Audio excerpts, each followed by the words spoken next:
Welcome back to Mouthy Broads.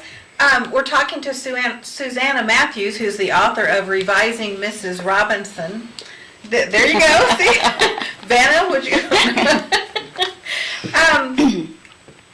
What types of research, who did you talk to?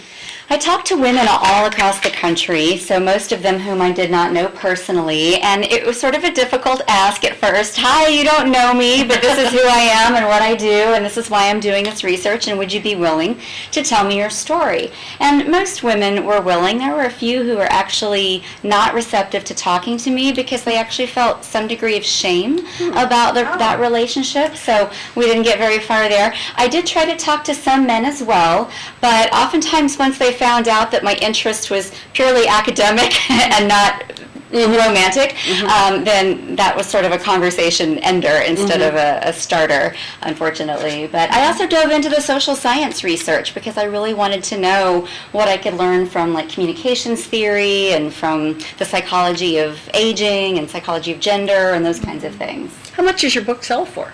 It sells for $17.99 in the paperback copy, or you can get it online for $5.99, the digital version.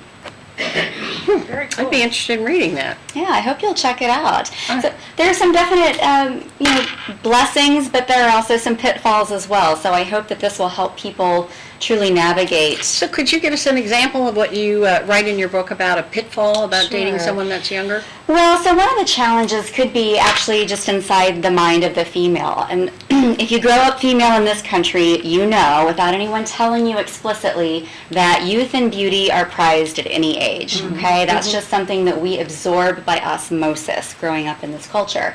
And that pressure just never stops. And so dating someone younger or being in a relationship with someone younger can kind of hyper-focus that for the female. Spending a little more time in front of the mirror, noticing those gray hairs, being a little more vigilant about every little wrinkle that shows up. We don't really need plastic surgery and the Botox. We don't need to be hypercritical of ourselves. So or being afraid that the younger man will be attracted to someone younger, and so there's that fear. Right, sure. And I did talk to a few people who their relationship had ended because the younger man did reach a stage in his life where he wanted family, and the female was no longer interested in motherhood or biologically could no longer achieve that. So they sadly parted because they wanted different things, and she wanted it for him. And in the case of several people I talked to, they were in love, and they had to let go. Well, I had a relationship, and this man was 8 years younger than me, and he was very young at the time, in his early 20s, and I already had 2 children, and it was hard. He really wanted a serious relationship, talked about getting married, but the fact that I had children and he wasn't sure he could deal with that. How old were your children? At that point, they were 7 and 8. So not babies? No. But he was young. He was like 22.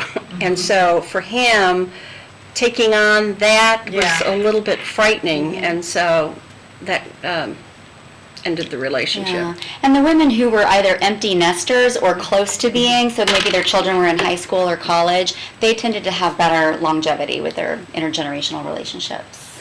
When Ron and I got married, my kids were 6 and 8. I think that's right. I think Andrea was 8. Doug was 6. And when Ron and I were dating, he made it very clear that he wanted to spend time with the kids as well as me because he wanted to get to know them and he wanted to interact with them. He was smart though, because my kids, I had let them get the upper hand at some point because I was tired of being the parent that always had to tell them no, and I was always I felt like the only time I spoke to them was to chastise them or to tell them no. And so I kind of let them get the upper hand at some point. And Ron could see that. And so he wanted to help me regain it, but he didn't want the kids to resent him for interfering. So he was coaching me, basically. And I was paying attention because it was yielding some results. They were pretty good results.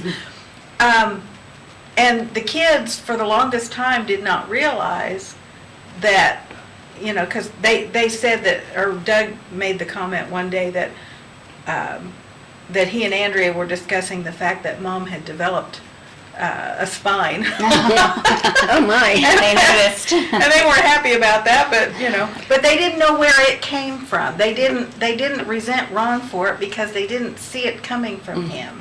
And he was smart to do that. I have a question, Lori. I mean, because we're talking about younger men with older women. Your husband is older than you. What drew you to him? He was my boss. Case closed. It was that, well, who I divorced was the same age, so I was not going for younger. I am not going through that again. Well, we'll be You back. asked! I did! We'll be back in just a couple of minutes. Stay with us. I stayed. Give us a call, 303-9